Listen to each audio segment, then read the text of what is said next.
Gloria a Dios. Amén. Que Dios les bendiga a todos en el nombre de Jesús.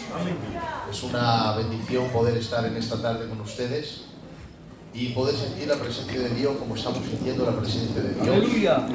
Amén. La verdad que tenéis un coro tremendo. Amén. Buenísimo. Y también me ha hecho mucho bien un niño que había por ahí, que ha estado con sus manos levantadas, orando, buscando al Señor. Le veía adorar al Señor y te hacía bien verle adorar al Señor. Amén. Amén. Y me alegro de ver a todos. Amén. Al pastor, a los siervos. Que Dios les bendiga a todos en el nombre de Jesús. Pues vamos a compartir una palabra. Vamos a ir a Primera de Reyes, capítulo 8 y verso 10. Primera de Reyes 8:10. Y vamos a leer en el nombre del Padre, del Hijo y del Espíritu Santo. Amén. Amén. Cuando los sacerdotes salieron del santuario, la nube llenó la casa de Jehová. Y los sacerdotes no pudieron permanecer para ministrar por causa de la nube, porque la gloria de Jehová había llenado la casa de Jehová. Vuelvo a leer el verso. Primera de Reyes 8:10 y 11. Cuando los sacerdotes salieron del santuario, la nube llenó la casa de Jehová. Y los sacerdotes no pudieron permanecer para ministrar por causa de la nube, porque la gloria de Jehová había llenado la casa de Jehová. Gloria a Dios. Amén. Cierra tus ojos, por favor, y dile al Señor que te hable hoy por medio de su palabra. Dile al Espíritu del Señor que Él te hable, que su palabra entre dentro de tu corazón y de tu alma. Que la palabra de Dios toque tu espíritu y te pueda edificar el Señor por medio de su santa y bendita palabra. Padre, gracias en esta tarde por permitirme predicar tu palabra. Yo te ruego que la unción de tu Espíritu esté conmigo y que tú me uses para bendecir a tu pueblo. Que tu palabra sea expuesta con claridad y que tu pueblo entienda el mensaje de Dios. Te doy gracias, Señor, por este privilegio. Ayúdame a hacerlo con fidelidad. Gracias en el nombre de Jesús. Amén. Amén. Bueno, la verdad creo que no hay nadie que lea la palabra del Señor y cuando lea este capítulo no se pare en él. Porque es un capítulo pues llamativo. Toda la Biblia es llamativa, ¿no? Pero hay algunos versículos claves que todo el mundo nos quedamos con ellos. Por ejemplo, si yo dijera que Josué dijo, yo en mi casa serviremos, todo el mundo se sabe ese versículo, porque es un versículo llamativo, que llama la atención, que es como que sobresale. Yo en mi casa serviremos al Señor. Amén. Hay otro verso que dice, todo lo puedo en Cristo que Él fortalece. Todo el mundo quizás nunca ha leído la Biblia, pero ese versículo te lo sabes, de tanto que le hemos dicho y tanto que se ha predicado, porque son versículos llamativos. Este es un versículo del Antiguo Testamento que llama mucho la atención. Dice, los sacerdotes no pudieron estar para ministrar por causa de la nube, porque la gloria de Jehová había llenado la casa del Señor.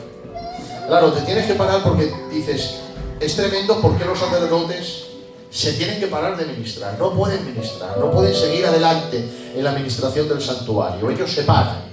La pregunta sería, ¿por qué los sacerdotes se paran? ¿Por qué no pueden ministrar más en el santuario? Lo dice la Biblia, a causa de la nube, porque la gloria de Jehová había llenado la casa del Señor. Amén. Yo recuerdo cuando la Biblia dice que Moisés recibió las tablas de la ley, que era el mensaje de Dios, y era el mensaje más importante en ese momento que Dios tenía para la humanidad.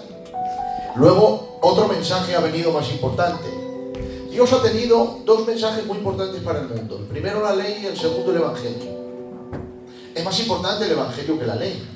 Porque el Evangelio, la ley te muestra el pecado y el Evangelio te salva del pecado. Amén. La ley te dice eres pecador y Jesucristo dice yo soy el Salvador. Amén. Entonces, el segundo mensaje más importante de Dios al mundo fue la ley y lo recibió un mediador llamado Moisés. Por eso Jesús es mejor y un mediador mejor que Moisés, porque su mensaje es más importante, es más eficaz. Por eso la Biblia dice que Jesucristo es mediador de un mejor pacto. Ahora, cuando Moisés recibió el mensaje de la ley, él bajó con el mensaje de Dios, que lo había recibido en el monte después de 40 días, y fue a predicarlo al pueblo. Pero dice la Biblia que no lo predicó, que el mensaje lo rompió, lo tiró al suelo y se rompieron las tablas de la ley. De tal manera que unos días después el Señor le mandó otra vez a subir al monte, a que él, otra vez, con dos piedras, el Señor pudiese escribir las tablas. La ley de Dios. Claro, la primera vez que él rompe el mensaje, yo le digo, vamos a ver, si Dios te ha dado un mensaje para el pueblo, ¿por qué no lo ministras? ¿Por qué no le predicas al pueblo? Ustedes saben por qué Moisés no predicó esa ocasión. ¿Por qué no predicó? La Biblia dice que estaban alrededor de un becerro de oro, haciéndole fiesta, dándole honores, dándole dones. Y dice la Biblia que además al becerro de oro le llamaron Jehová. Ellos dijeron, este Jehová que te sacó de la tierra de Egipto. Entonces Moisés, a ver la magnitud de un pecado tan grande, no ministró en aquella ocasión. Rompió el mensaje de Dios, que lo recibió ni más ni menos que después de 40 días de ayuno. Gloria a Dios. Claro, este otro verso yo veo que los sacerdotes no pueden ministrar exactamente igual que Moisés. Moisés no ministró en aquella ocasión, estos sacerdotes tampoco pueden ministrar. Pero la causa es diferente. Porque Moisés no ministró el mensaje de Dios porque el pueblo estaba pues adorando, falsificando un Dios falso y cometiendo un pecado de idolatría tan grande que pasaron muchísimos años y el Señor recuerda ese pecado. El pueblo de Israel durante muchos años y siglos el Señor recordó ese pecado de Israel. En cambio, en esta ocasión los sacerdotes no pueden ministrar, tienen que pararse y echarse para atrás. ¿Por qué es? ¿Porque el pueblo está pecando? No. La Biblia dice a causa de la nube, porque la gloria del Señor había llenado la casa del Señor. Gloria a Dios. Claro, no es lo mismo. Moisés se para porque hay pecado. Los sacerdotes no ministran porque el Señor está ministrando a su pueblo. Es Él quien está manifestándose en el santuario. Es Él quien se está moviendo en medio de su pueblo y manifestando la nube, que es la presencia visible de Dios. Y los sacerdotes dicen, no ministremos, vamos a parar porque es Dios quien está ministrando al pueblo. Amén. Ojalá nos suceda así a nosotros, no como en aquel capítulo de Moisés, sino como Primera de Reyes, capítulo 8 y verso 10. Que los sacerdotes no puedan ministrar porque sea el Señor quien ministra a su pueblo, sea Él hablando por medio de su palabra, sea Él tocando los corazones, porque ciertamente cuando es Dios quien visita a su pueblo, las cosas son diferentes. Amén. ¿Podemos hacer culto con Dios y sin Dios? Sí. Podemos cantar con Dios y sin Dios. Y podemos predicar con Dios y sin Dios. Pero cuando Dios está, todo es diferente. Amén. Cuando Él ministra a su pueblo, cuando Él desea manifestar su presencia. Porque la presencia de Dios está en todos los sitios. En todos los sitios está su presencia. La presencia de Dios está en el cielo, la presencia de Dios está en la tierra, la presencia de Dios está en los mares, la presencia de Dios está en el infierno. En todos los sitios está la presencia de Dios. En el cielo está su misericordia, en el infierno está su ira, en la tierra su paciencia, en la iglesia su amor. La presencia de Dios está en todos los sitios, bueno. pero no en todos los sitios el Señor manifiesta su presencia. Por eso una persona puede estar en una discoteca, Dios sabe que está en una discoteca, sí. Uno se puede meter en el servicio ese que hacen las cosas que hacen aquellas personas que están en la discoteca, esos hombres, y Dios lo sabe, sí. ¿Por qué lo sabe? Porque lo ve, está presente. Dios está presente en todos los sitios, está presente cuando oramos, cuando pecamos, cuando mentimos, cuando decimos la verdad. La presencia de Dios está siempre presente en todos los sitios, pero no en todos los sitios se manifiesta la presencia. Y cuando la presencia se manifiesta, el ser humano siente ese toque divino, esa gracia de Dios, ese poder del Espíritu Santo, y lo siente. Y la persona que es visitada por Dios sabe de lo que yo estoy hablando. La persona que ha tenido estas experiencias que yo te estoy diciendo sabe de lo que yo te estoy hablando. El que no ha experimentado esto, la presencia activa de Dios, pues no sabe lo que estoy hablando. Pero el que ha tenido relación con el Señor y ha tenido encuentros con el Espíritu Santo sabe de lo que estoy hablando. Cuando Dios no se manifiesta, no significa que no esté. Él está. Él es el que siempre está presente. Pero una cosa es que esté y otra es que Él se manifieste. Y en esta ocasión Él se manifestó. Manifestó su nube, manifestó su gloria. El pueblo se postró y adoró al Señor. Amén. Amén. Ahora la pregunta sería, ¿por qué Dios en esta ocasión manifestó la nube? Porque la nube es la presencia visible de Dios. Es decir, Dios está aquí. Amén. Dios está aquí. Amén. ¿Y por qué lo sabemos? Porque Él lo ha prometido. Amén. Que Él está con su pueblo. Ahora, si Dios quisiera decir, yo estoy aquí, en el Antiguo Testamento Dios manifestaba esa nube. Era algo tangible. Se podía tocar, se podía ver. Todo el mundo lo veía. Lo podía ver un ateo. Un ateo que no creía en Dios podía ver la nube porque Dios la manifestaba. En otras palabras, Dios estaba diciendo, yo estoy aquí. Amén. ¿Antes de la nube estaba Dios? Sí, pero invisible, no se puede ver. Cuando Dios quería darse a ver, esa nube se manifestaba. Gloria a Dios. Pues en aquella ocasión esa nube apareció. Y los sacerdotes, al ver la nube, entendieron, Dios está aquí. No ministremos, es Dios quien está ministrando. Gloria. Ahora, ¿por qué se manifiesta la nube? Porque Dios no se manifiesta en todos los sitios. No. ¿En una discoteca se está manifestando la presencia de Dios? No. ¿Puede Dios tocar a alguien en una discoteca? Sí. Yo conozco una persona que ahora está convertida y le tocó Dios en una discoteca. Y hoy está en el culto de hace muchos años sirviendo al Señor, ya no fue más a la discoteca. Entró Dios, lo sacó de ahí y ya no volvió a entrar. Amén. Entonces, pero no, ¿dónde se manifiesta Dios? Dios se manifiesta donde se complace hacerlo. Amén. ¿Y dónde se complace Dios manifestarse? Pues con sus hijos. Amén. Como cualquier padre. Amén. Un padre se goza en manifestarse con sus hijos. Entonces, cuando su pueblo no le tolera, sino le adora, le celebra, le canta, se humilla, Dios se complace en manifestar. Gloria a Dios. Amén. Aleluya. Ahora, como sabemos que Dios no se manifiesta en todos los sitios, sino donde se complace en hacerlo, la pregunta sería, ¿por qué la nube aparece en aquella ocasión? Bueno, la nube aparece, y para eso tengo que hacer un poquito de historia. Resulta que cuando David empezó a reinar, él empezó a hacerse famoso y se hizo un palacio de madera de cedro que tenía que ser impresionante. Imagínate un rey, se hace un palacio. Se levanta un día por la mañana David y siente vergüenza. La vergüenza que David siente es que el arca del Señor, que el arca es el emblema de la presencia de Dios, es el mueble más importante de Israel. El arca del Señor está entre cortinas, porque el tabernáculo de Moisés, aunque tenía oro, tenía plata, tenía bronce, en verdad era una tienda de cortinas. Por eso hoy estaban aquí, la nube se levantaba, se iba la nube y ellos detrás envolvían todo, porque eran cortinas y se iban, y luego una tienda de campaña repartida en 3 departamentos. Eso era el arca, el tabernáculo. Entonces, claro, David dice, ¿cómo es posible que el arca del Señor esté entre cortinas, donde no hay luz, pequeñico ahí, y yo, que soy un rey en minúscula, pues tengo un palacio de cedro? En ese momento, cuando él está pensando eso, ¿quién está delante? El profeta Natán. El profeta Natán le dice, ¿qué estás pensando, rey? Dice, pues mira, estoy pensando que yo, siendo un don nadie, tengo un palacio y el arca del rey de reyes está entre cortinas. Dice, ¿qué es lo que piensas? Dice, que le quiero hacer al Señor un palacio. Entonces Natán, como el sentimiento es bueno, dice, pues adelante, hazle al Señor un palacio. Cuando se va a echar a dormir el profeta Natán en su casa, el Señor le dice, Natán, ¿qué te ha dicho mi siervo David? Claro, yo parafraseo un poco, ¿no? Me imagino que el profeta gozando dice, te vas a pasmar, Señor, lo que va a hacer David. ¿Sabes lo que me ha dicho? El que te va a hacer un palacio para tu arca. Porque le ha dado vergüenza vivir en un palacio que tu arca esté entre cortinas. Y te va a hacer un palacio, ¿qué te parece, Señor? Y le dice el Señor, está bien, el sentimiento es bueno, pero dile que Él no me va a hacer a mí un palacio. ¿Y por qué? Le dice Dios, porque ustedes no ven lo que yo veo. Ustedes ven la mano de David llena de oro, porque es rey, y yo la veo llena de sangre. Y no puede edificar una casa a un Dios de paz, un hombre de guerra. Dile que Él ha matado mucha gente. Él no me edificará casa a mi nombre, pero uno de sus hijos, que yo levantaré de él edificará casa a mi nombre, que permanecerá para siempre. Amén. Claro, el profeta Natán por la mañana se lo tiene que decir a David y le dice que ha dicho el Señor que el sentimiento que has tenido, el Señor considera que es bueno, pero que no lo acepta. Tú no le harás una casa, uno de tus hijos. Bueno, resulta que David adultera. El niño que va a tener, el Señor lo hiere y el niño muere. Lo mató el Señor al niño, no le dejó nacer. Pero cuando se consuma ya ese matrimonio y ya muere Urías y ya realmente se casa con David, entonces se queda embarazada y tiene un hijo, que ese sí el Señor por misericordia lo permite nacer.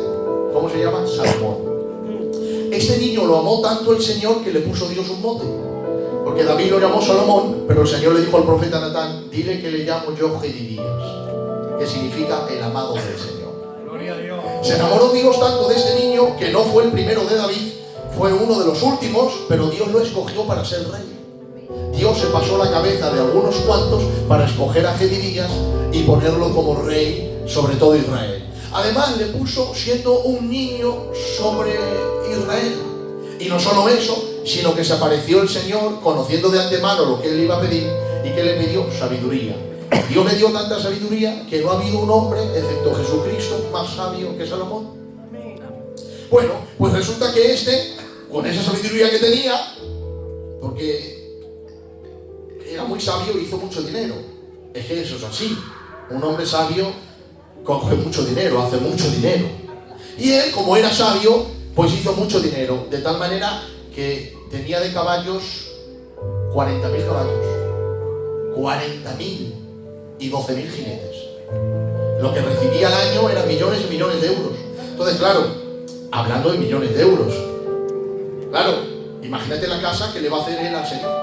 Porque David, su padre, antes de morir, le dijo: mira, que el Señor me dijo que a mí no me deja, pero tú serás el que edificarás casa al Señor. Bueno, le prepara al Señor una casa en Jerusalén. Bueno, dicen los historiadores que se gastó más de 2 millones de euros. Y solamente era para el arca, Claro, lo bonito de esto es que Salomón, después de hacer la casa al Señor, ¿qué es lo que tiene que hacer? Coger el tabernáculo de Moisés, el mobiliario de Moisés, y trasladarlo a Jerusalén. Es fácil, coger la mesa y llevarlo, coger el candelabro y llevarlo. ¿Sabes lo que hizo? Según la Biblia, no cogió nada de Moisés, lo dio todo por viejo y anticuado. La mesa no cogió la de Moisés, hizo una nueva y además 10. El candelabro, ¿han visto lo que es el candelabro? Sé que lo habéis visto alguna vez, que es una caña así como de oro y sale 7 brazos, que son 7 lámparas. Eso era el candelabro. Tenía que coger el de Moisés, no cogió el de Moisés, no fue a Gabaón para coger el de Moisés. Le hizo al Señor uno nuevo y además 10. 9 más, en total 10. Los querubines de gloria de Moisés estaban así.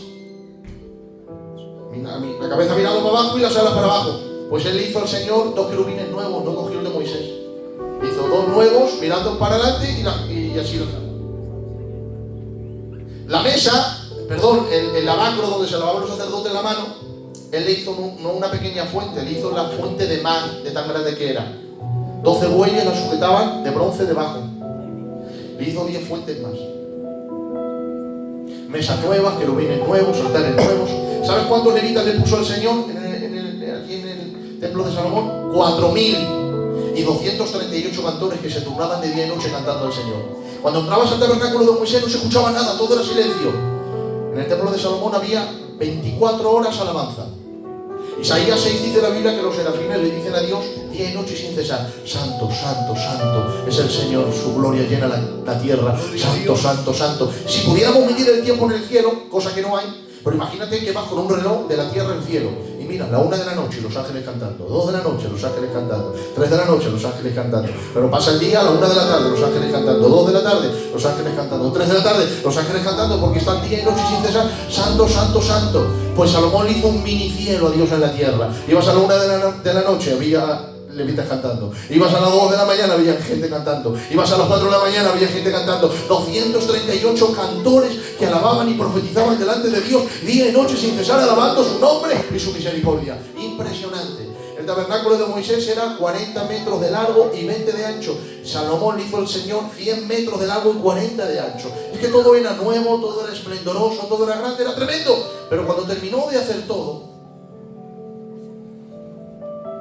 dijo Salomón: esto está precioso y está adornado, pero ¿y la nube? ¿Dónde está la nube? ¿Dónde está la presencia de Dios? ¿Sabes dónde estaba la nube? La nube estaba en Gabaón, porque allí estaba el arca del Señor. Amén. Entonces Salomón se dio cuenta: esto está adornado, pero falta el arca. No he cogido mesas nuevas, ni altares nuevos, ni querubines nuevos, pero el arca viejo de Moisés lo tengo que traer aquí. Amén. Porque hasta que no traiga el emblema de la presencia de Dios, esto estará adornado, pero estará sin vida. Esto tendrá adornos, pero le faltará lo más importante, que es la vida de Dios en el santuario. Y dice la Biblia: y los sacerdotes fueron a Gabaón, se metieron en el lugar santísimo, cogieron el arca de Dios, y cuando el arca de Dios entró en el santuario, ahora dice la Biblia, entonces la nube del Señor apareció y llenó la casa, y los sacerdotes no pudieron ministrar a causa de la nube, porque la gloria del Señor había llenado la casa de Dios. Amén. Salomón se dio cuenta que los adornos son bonitos, pero la vida es imprescindible. Y sabes, uno puede estar lleno de adornos en esta vida, pero si le falta la presencia activa de Dios, no tiene absolutamente nada. ¿Y qué es buscar la presencia de Dios activamente? Es buscar la presencia de Dios continua, presente y creciente. No es buscar de vez en cuando, no es tener una buena temporada, es buscar la presencia de Dios presente. ¿Por qué? Porque no es pasada. No es yo buscaba, yo tuve una temporada buena, tuve unos años que no había quien me aguantase. No, es presente, no es pasada. No es recordar lo que yo buscaba, es que yo sigo buscando al Señor. Es hoy que yo busco a Dios, es buscar la presencia de Dios presente. Pero no solo es presente, también es continua. ¿Por qué es continua? Porque no es presente en espacios espadónicos del día, sino que es presente, continua, las 24 horas del día, en relación, en comunión, sumergido en la palabra, sumergido en adoración, sumergido en la presencia de Dios. Pero no solo es presente y continua, sino que es creciente, porque voy madurando en mi relación con Dios. No soy el mismo de antes, un segundo después de buscar al Señor. Voy madurando, voy creciendo, voy conociendo más a Dios. Recuerda lo que dijo Job: de oídas te había oído, mas ahora mis ojos te ven. ¿Qué significa mis ojos te ven? ¿Significa que Job era ciego? No, antes te había oído, ahora te veo, te conozco mejor, te veo más claro. Eso es una relación presente, continua y creciente. Conocer a Dios por medio de la búsqueda de Dios. Amén. Mira, resulta que yo leo un capítulo tremendo cuando Dios le dice a Moisés: Moisés, no lo dice así, ¿vale? Pero yo parafraseo porque yo quiero que mi pueblo entienda bien, ¿vale? Entonces, más o menos, le dice el Señor a Moisés: mira, Moisés, tengo dos mensajes que darte, uno bueno y otro malo. Pues dime el bueno. El bueno es que te doy la victoria contra los cananeos. Claro, imagínate que el Señor te desaparece en sueños y te dice: escucha, hija, hijo, todos los problemas que te vengan en la vida, te prometo que la victoria es tuya 100%. ¿Te alegraría que Dios te dara ese mensaje? Amén. Pues es lo mismo que Dios le dijo a Moisés: te doy la victoria contra los cananeos. Pero el segundo mensaje fue: ¿y cuál es el malo? Bueno, el malo es que yo no iré con vosotros. ¿Cómo? ¿Que no? Irá mi ángel, pero yo no, porque sois cabezones y yo también me conozco. Y en el camino os puedo matar. Bueno, Moisés se acerca y dice: pueblo, tengo un mensaje, tengo dos, uno bueno y otro malo. El mensaje bueno es que Dios nos da la victoria. Amén. Oh, imagínate al pueblo saltando, brincando, danzando, como son los judíos, que les gusta danzar mucho. El segundo mensaje. Y el segundo, que ha dicho el Señor que Él no viene con nosotros. ¿Consideras tú el segundo mensaje malo? ¿Lo consideras malo? Date cuenta que el Señor te va a dar la victoria, ¿eh? Vas a ir a vender, no va el Señor contigo, pero te ha dicho que hay victoria, vas a hacer 500 euros. Se levanta una enfermedad, no va a ser el Señor contigo, pero la enfermedad se va a curar, ¿eh? Porque el Señor te da la victoria. Tú date cuenta que van a ir a la tierra y van a tirar a los cananeos. ¿Quién no quiere ese mensaje? Pues ¿sabe lo que hizo este pueblo? Dice la Biblia: al oír que Dios no iba con ellos, se quitaron sus atuendos y atavíos y se pusieron de luto. Madre mía. Se pusieron de luto. 2 millones de personas de luto. Todos hemos tenido en la iglesia alguien que ha partido con el Señor. Y la primera vez que ha venido una familia a la iglesia vestida de luto, es un impacto, ver un padre, una madre, unos hijos de luto. El primer día hasta decimos: no cantemos mucho, nos impacta. 2 millones de personas de luto. Entrabas en las tribus de Gad, todos de luto. En las tribus de Rubén, todos de luto. Las tribus de Judá, todos de luto. Las tribus de Neftalí, todos de luto. Hombres, mujeres, niños, ancianos, todo el mundo vestido de negro. Y les pregunta: pero Israel, ¿quién se ha muerto? Que estáis 2 millones de personas de luto. Te dirían: nos hemos muerto nosotros, Pedro. ¿Y por qué? Porque Dios ha dicho que la victoria es nuestra, pero que Él no viene con nosotros. Yo le digo: bueno, pero si Dios ha dicho que la victoria es nuestra, aunque Él no venga, la victoria es segura. Dicen ellos: no, Pedro, si Él no viene con nosotros, no queremos Canaán. Ya adelantamos triunfar en Canaán y estar allí si Él no está con nosotros. Preferimos el desierto con Dios que Canaán sin Él. Esta vida no requiere triunfo, requiere obediencia. Y no hay nada más peligroso que triunfar sin el aval de Dios. ¿Se puede triunfar sin el aval de Dios? Claro que se puede triunfar, pero no hay nada más peligroso que triunfar en esta vida sin que Dios esté contigo. Mira a los ricos que tienen de todo y creen que no necesitan nada, creen que están triunfando en la vida. Sí, pero la iglesia sabe que están fracasando, se están yendo al infierno silenciosamente, sin saber nada. Están expuestos al fracaso más grande de su vida, porque no hay nada más peligroso que triunfar sin Dios. ¿Has visto ministerios que han escalado escaleras, han pegado a uno una patada, le han dicho a uno algo y han conseguido lo que han querido? Puestos, renombre, fama, lo han conseguido, han tenido éxito público, sí, pero no hay nada más peligroso que triunfar sin Dios. Luego ha venido fracaso a su vida. Israel nos enseña que se quitaron los atavíos porque aunque la victoria era segura, Dios había dicho que no iba a estar con ellos. Era una difunta llena de adornos, vestida, dispuesta para la sepultura. ¿De qué le sirve a una difunta sus adornos? No le sirve de nada. De la misma manera que a una iglesia, a un creyente, a un ministerio, no le sirve nada los adornos si no busca la presencia de Dios en su vida. Entonces este capítulo nos enseña que Dios es el que marca la diferencia. Amén.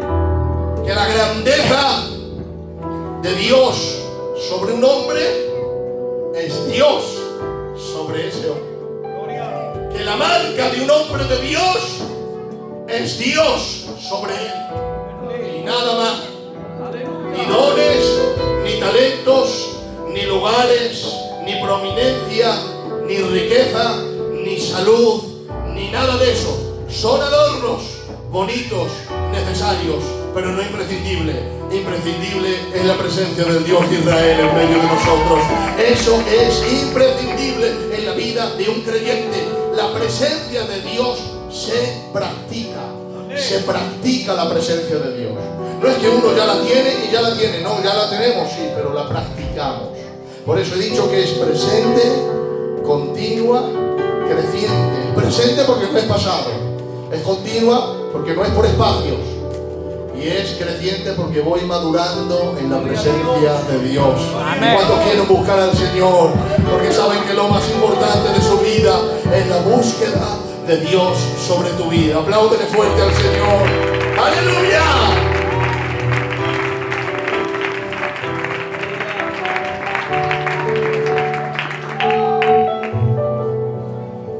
¿Sabes? Antes de pasar al segundo, termino con esta frase. Me temo que la iglesia del siglo XXI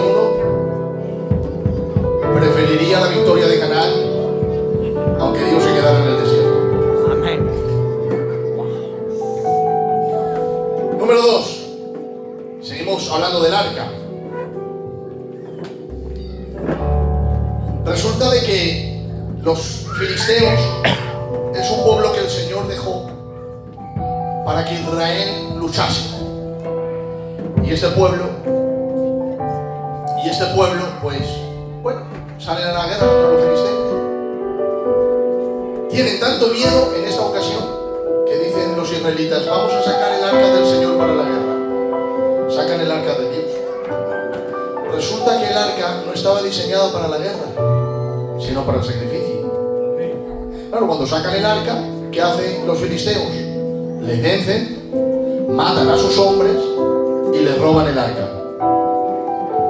Baja un poquito eso, por favor. Claro, tú date cuenta, el tabernáculo está sin arca, pero todo sigue igual. Los sacerdotes en su sitio, los cultos, los programas, todo, pero no hay arca. Está el lavacro, está el lugar santo, está la mesa, está el pan, está el incienso encima del pan, está el candelabro, todo está, pero en el lugar santísimo no hay arca y todo sigue igual. ¿Sabes? Hay iglesias que se han profesionalizado tanto que si Dios se fuese un miércoles, el jueves todo seguiría igual.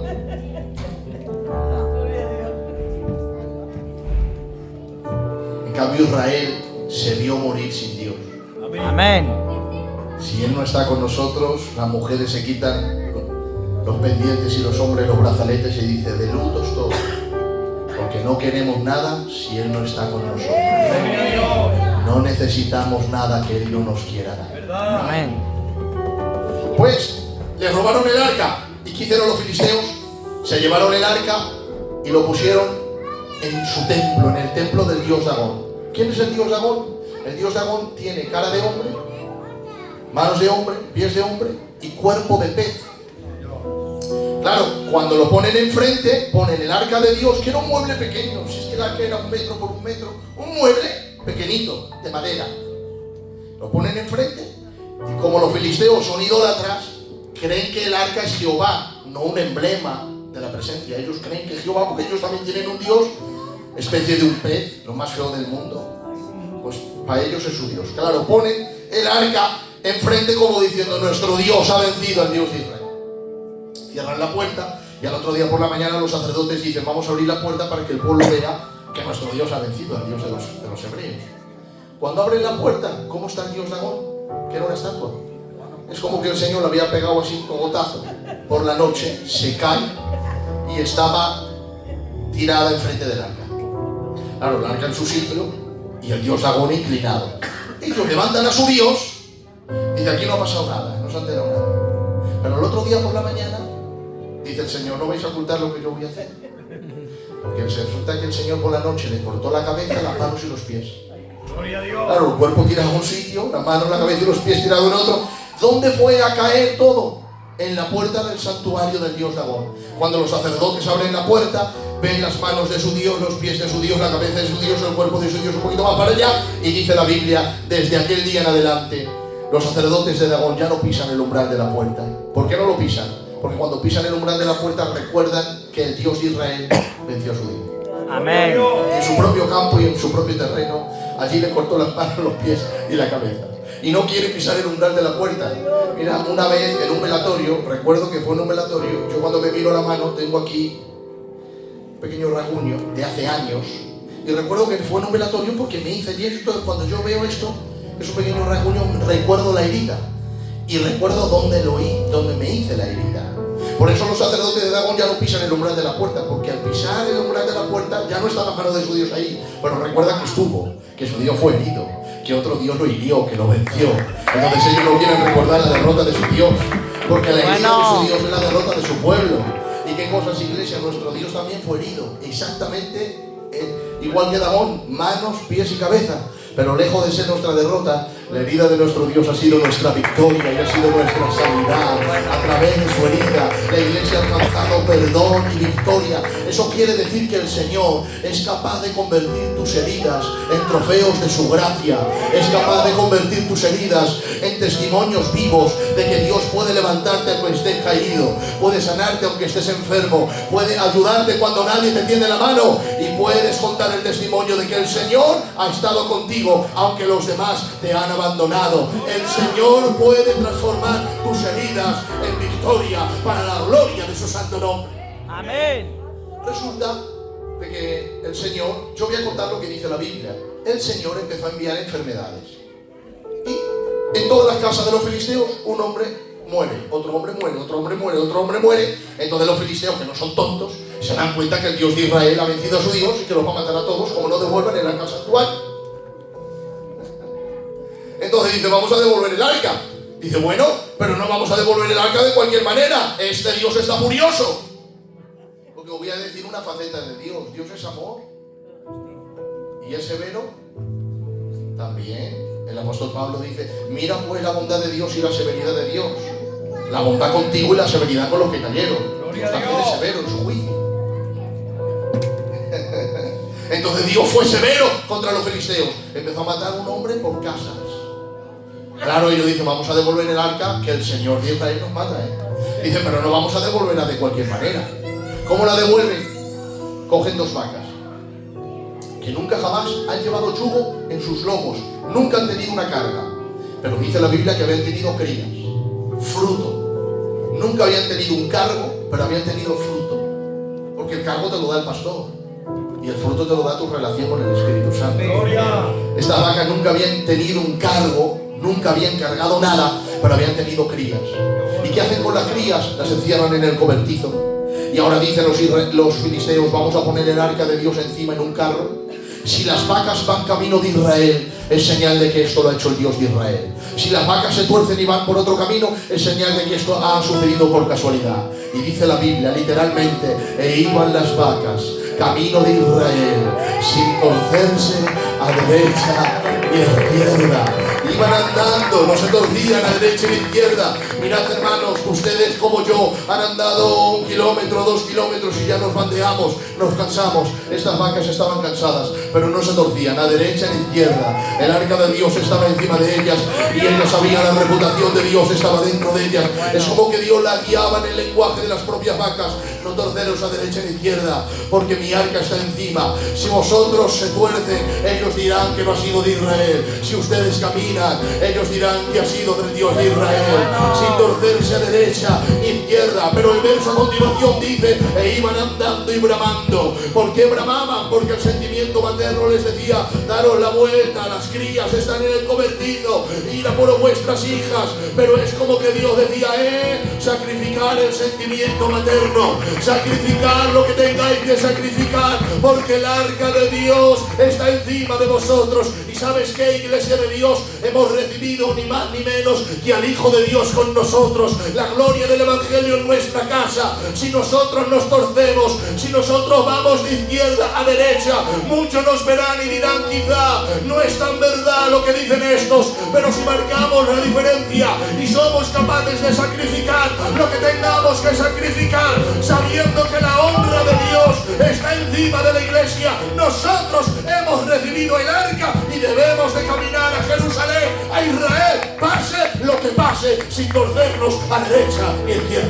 Amén. Decía el apóstol Pablo, me muestro como ministro de Dios en mucha paciencia, en tribulaciones, en necesidades, en angustias, en azotes, en cárceles, en tumultos, en desvelos, en ayunos, en pureza, en ciencia, en longanimidad, en bondad en el Espíritu Santo, en palabra de verdad, con poder de Dios, con armas de justicia, a diestra y a siniestra, por honra y por deshonra, por buena fama y por mala fama, como engañadores pero verdaderos, como desconocidos pero bien conocidos, como moribundos mas aquí vivimos, como castigados mas no muertos, como entristecidos mas siempre gozosos, como pobres mas enriqueciendo muchos, como no teniendo nada mas poseyéndolo todo, atribulados en todo pero no angustiados, perseguidos pero no desamparados, derribados pero jamás destruidos, con limpia conciencia, sirviendo al Señor,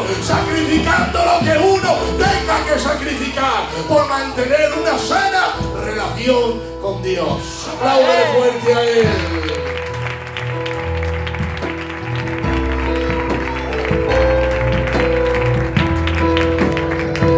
¡Aleluya!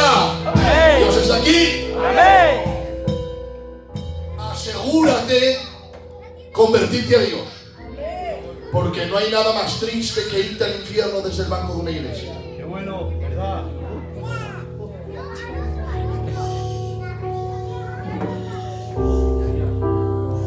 Y me podrás decir, Pedro, te aseguro que Dios a mí no me castigará. Vio tus pecados en su Hijo y lo mató. ¿Qué no hará contigo si no te arrepientes? Sacrifica lo que tengas que sacrificar por mantener una sana relación con Dios. Amén. Entonces, número uno, la primera historia del arca nos enseña que es Dios quien marca la diferencia. La segunda historia nos enseña que hay que sacrificar lo que hay que sacrificar, con tal de mantener una sana relación con Dios. Porque la felicidad del creyente está en tener una sana relación con Dios. Si tienes una relación enferma con Dios, estarás frustrado toda tu vida. Si tienes una sana relación con Dios, será feliz. Gloria. El cristianismo no persigue la felicidad, persigue la santidad. Amén. Pero qué feliz es uno cuando es santo. Bueno, la primera historia nos enseña que la presencia de Dios es lo que marca la diferencia. Hay que buscarla presente, continua y creciente. La segunda historia nos enseña que hay que sacrificar lo que sea por mantener la presencia de Dios. Porque el éxito de la vida cristiana es la búsqueda de Dios. ¿Sabes cuántas fiestas tenía Israel? Israel tenía 7. La fiesta de la Pascua, los panes sin levadura, la fiesta de las trompetas, del Yom Kippur, de los tabernáculos.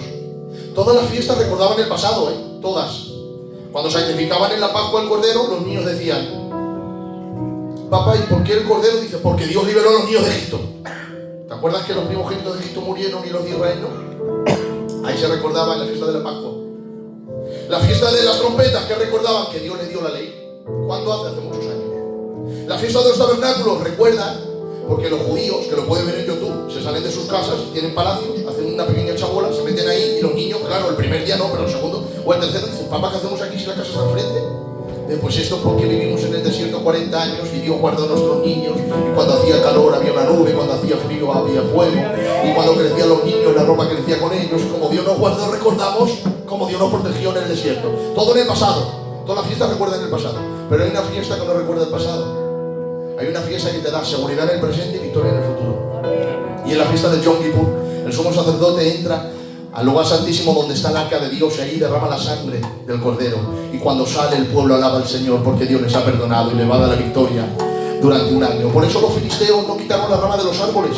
Celebrar la fiesta de los tabernáculos, total es el pasado. Y los corderos, celebrar que Dios guarda a los niños, total es el pasado. Les quitó el arca, porque a Satanás no le importa que recuerdes el pasado mientras ahora estás caído, derribado, sin buscar a Dios.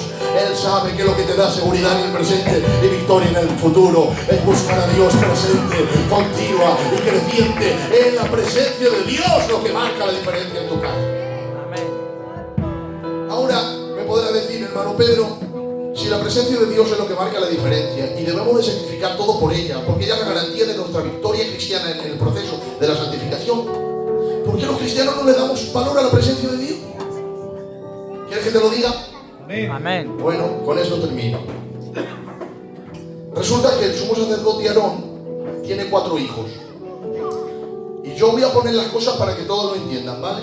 El sumo sacerdote Aarón en Israel es como el responsable. El responsable de Madrid, que en este caso es mi padre, ¿vale? Pues mi padre tiene 5 hijos. 2 de ellos son obreros. El Adán, que predicó aquí, el gordito, no sé si es el gordito, y mi hermano, él es obrero, y yo también. Pues bueno, Aarón tenía 4 hijos y los 4 eran obreros, ¿vale? Samar, Tamar, Nadab y Abiú. Bueno, pues 2 de ellos, vestidos de obrero, con su atuendo sacerdotal, imagínate, con su corbata, su barriga y su Biblia. Pues te lo estoy trasladando para que se entienda todo. Vale, yo no tengo barriga, Y están con su corbata y están con sus vestiduras sacerdotales. ¿Cómo están ellos? Bebiendo vino. Y con respeto de los hábitos, cogen una borrachera tan grande que dicen a Nadab y a Abiú, le dicen uno al otro: hermano, le ofrecemos fuego al Señor. Claro, son sacerdotes, es lo que tienen que hacer. Pues dice el otro: pues vamos. Hermanos, hacen un fuego, se meten en el santuario y en el altar del incienso ponen el fuego de Dios, porque el incienso requiere fuego para que se encienda y el humo suba. Cuando ponen el fuego, ¿sabes lo que hace el Señor? Dice el Señor: fuera de aquí ese fuego. Este fuego es extraño. Lo tiró el Señor, ese fuego golpeó el pecho de los niños, cayeron en el santuario muertos.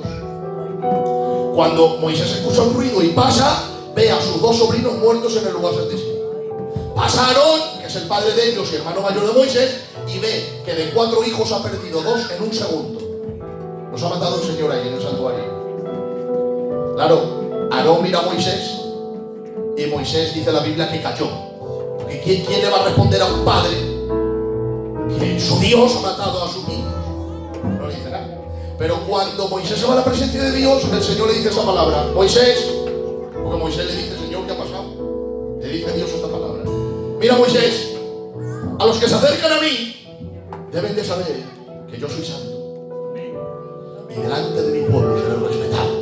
Amén. Cuando Moisés sale y le dice esas palabras a Aarón, la primera vez fue Moisés quien cayó. Ahora dice la Biblia: y Aarón guardó silencio. Amén. Ahora, ¿por qué callaron? ¿Estamos justificados lo que Dios hizo? ¡Claro que sí! Porque resulta que el incienso se enciende con fuego, ¿verdad? ¿Y qué hicieron ellos? Fuego extraño. Pero fuego es fuego. Si yo enciendo fuego con un mechero es fuego, y con cerillas es fuego. ¿Qué es lo que pasó aquí? Que cuando el sacerdote quería adorar a Dios, tenía que coger fuego del altar y llevarlo al altar del incienso. El fuego del holocausto al fuego del incienso. ¿Por qué el fuego del holocausto al fuego del incienso? Porque el fuego del holocausto lo encendió Dios. Cuando Moisés hizo el altar, el Señor envió fuego, se encendió el fuego y dijo el Señor: yo lo enciendo y ustedes lo mantienen. Entonces los sacerdotes tenían de coger fuego del altar del holocausto y llevarlo al altar del incienso, que es lo que hicieron Nadab y Abiú. Se fueron a su casa y crearon un fuego, su propio fuego, y llevaron el fuego de su casa al fuego del altar del incienso. Y dijo el Señor: es fuego, pero no es mi fuego. Se parece, pero no es el mío. Tiene el mismo color, pero no es de mi altar. No es el fuego que yo he encendido. Esto es fuego extraño. Y el Señor lo tiró, porque Dios sabe hacer diferencia entre su fuego y lo que no es su fuego, entre el que le pertenece y aquel que no le pertenece. Dios puede mirar con ojos rayo X luz y mirar y decir: este es mío, este no, este me pertenece, este no. El Señor conoce a los que son suyos. Esto es fuego extraño. Y murieron allí. Amén. Ahora, ¿por qué no supieron ellos diferenciar entre el fuego de Dios y el fuego suyo? Porque ellos sabían que tenían que coger del altar del holocausto, porque estaban, y como estaban ebrios, pues no supieron hacer diferencia entre su fuego y el fuego de Dios. Su fuego era malo, no era malo, era fuego común, pero el fuego de Dios era fuego santo. Amén. Te voy a contar otra historia. Había un rey llamado Belsasar que está con 1000 príncipes, y dice la Biblia que están bebiendo y están borrachos. Dice Belsasar: criados, ir al santuario del Dios de los hebreos y sacar los vasos sagrados. Sacaron los vasos sagrados y empezaron a beber vino en los vasos del Señor. Salió la mano del Señor y escribió en la pared: Mené, Mené, Tekel Upasi. Nadie puede interpretar lo que pone allí, pero la madre de Belsasar dice: mira, hijo, aquí hay un hombre en tu reino que cuando tu abuelo tenía sueños se los interpretaba. Dice: traerlo. Cuando entra Daniel con 80 años, el pelo blanco y arrugado, dice: ¿eres tú el que interpretaba los sueños? Dice: bueno, es Dios. ¿Sabes lo que pone ahí? Lo mira y dice: sí. ¿Y cómo lo sabes tan deprisa si nadie lo ha interpretado? Dice: yo me junto con aquel que ha escrito eso. ¡Gloria! Llevo toda mi vida con él. Oro al Señor 3 veces al día mirando a Jerusalén. Yo sé lo que pone. ¿Y qué es lo que pone? Pues mira lo que pone: Mené, Mené, Tekel Upasi. Te ha pesado mi Dios en balance y has sido hallado falso. Hoy Dios te mata. ¡Gloria! Vamos a ver, Nadab y Abiú ofrecieron fuego extraño y el Señor los mató. ¿Por qué? Porque quisieron convertir lo común en santo. Fuego suyo, pareciendo fuego de Dios. Pero el fuego de Dios estaba en el altar del holocausto, no en su casa. Y el Señor los mató. Belsasar hizo lo contrario. Cogió los vasos sagrados y bebió como que fueran vasos comunes. Entonces, si el pecado de Nadab y Abiú era convertir lo común en santo, el pecado de Belsasar fue convertir lo santo en común. Y ahora me puedes decir: ¿y qué es lo santo implica en común? Bueno, común no es malo, pero es diferente a lo santo. Vamos a ver. Pregunto: ¿el monte Sinaí es santo? Sí, es un monte santo, porque Dios ha dicho que es santo. ¿Alrededor del monte Sinaí hay otros montes? Sí, ¿son santos? No. ¿Y qué diferencia hay? ¿Es que el monte Sinaí ora, o busca al Señor, o guarda los mandamientos? No, es un monte de piedra y barro, como los demás. ¿Cuál es la diferencia? La diferencia es que Dios ha dicho: este para mí y los otros para vosotros. ¡Gloria a Dios! ¿Los vasos del santuario son santos? Sí, pero no son igual que un vaso de un judío. Sí, de hecho Belsasar bebió en ellos, es un vaso normal. La diferencia es que Dios ha dicho: estos vasos son míos y estos son vuestros. No eres mejor que los inconversos, Simplemente es que Dios ha dicho: tú eres mío, tú eres mío, tú eres mío, tú eres mío, tú eres mío, tú eres mío. Por eso te tienes que comportar como santo, porque el que te llamó es santo. Amén.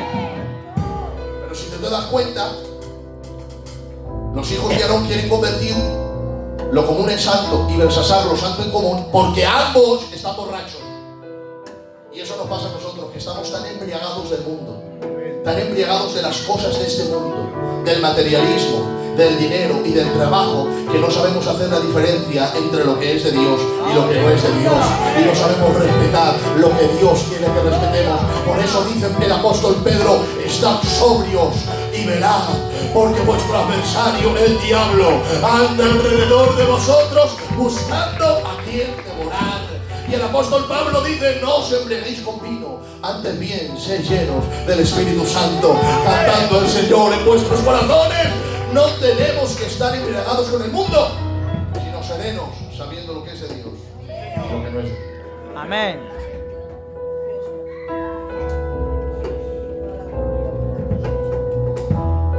Y ya, es que ustedes se escuchan muy bien y yo puedo tirar aquí. Entonces ya con esto ya termino.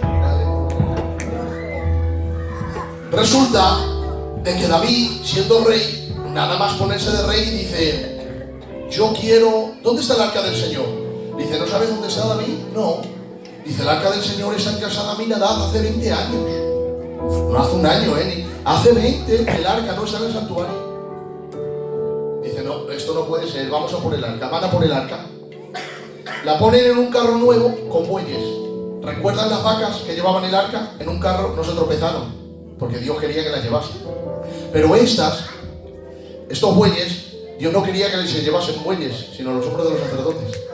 Y dice la Biblia que cuando llevan el arca, qué alegría no tiene David, qué fiesta no tiene, que dice la Biblia que alrededor hay cánticos, están cantando, a cada 6 pasos se paran, hacen un sacrificio al Señor.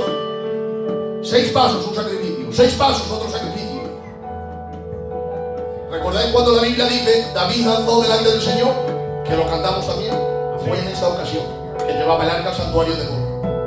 A cada 6 pasos un sacrificio.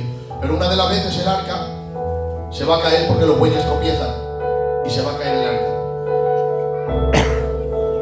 El arca estaba tapada porque no se podía ver, era un mueble santo. ¿Saben lo que hacen los hijos de Israel cuando ven que el arca se va a caer? Se van todos corriendo y esconden su rostro. No quieren ver, porque si se cae, se quita la manta, se ve el arca, se mueren de miedo. Y no lo quieren ver nadie, se van todos. Pero hay un joven allí llamado Uza, que él dice: no, el arca no se cae estando yo aquí, hombre. Extiende la mano, ¡pum! Sujeta el arca no se cae, que el arca no se cae. Bueno, ¿ustedes qué ven? ¿Hizo bien Uza o hizo mal? Los hijos de Israel salieron corriendo. Que se caiga el arca, este no sujetó. ¿Pues sabes qué dice la Biblia? Se encendió la ira del Señor y Uza cayó muerto en aquel instante. Digo: Señor, pero si el único que ha sujetado el arca ha sido Uza, ¿qué mal ha hecho? ¿Sabes? Los otros salieron huyendo porque sabían que el arca era santa y no la querían mirar. Uza dijo: yo la voy a tocar. ¿Sabes por qué? Porque Uza era hijo de Aminadab. Y el arca estuvo 20 años en casa de Aminadab. Se levantaba por las mañanas, aunque estaba tapada, pero la veía. Se levantaba por las tardes, la veía. Se iba a acostar, se veía. Es decir, se familiarizó con el arca. Y mientras todos la respetaban, él dijo: no, en mi casa he estado 20 años, no pasa nada. Como un mueble más. Y la tocó. Y el Señor dijo: pues ahora te quito la vida. Porque una cosa son tus muebles y otra cosa son los míos. El mío es santo, es puro y no se puede tocar. Cuando familiarizamos a Dios tanto entre nosotros y le hacemos uno más entre nosotros, es un peligro tremendo, porque la iglesia no debe de olvidar que nuestro Dios es santo, santo, santo, santo, y a Él se le debe de tener respeto y ser fiel. Amén.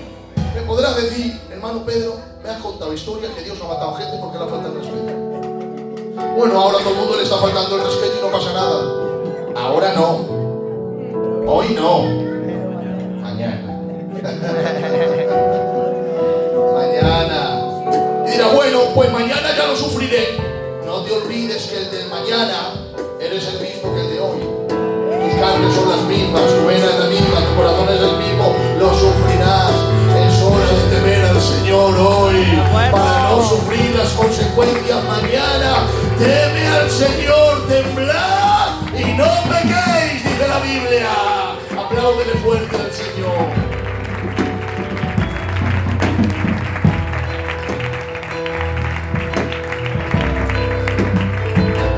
¿Me puedes decir, hermano Pedro, el arca ya no está?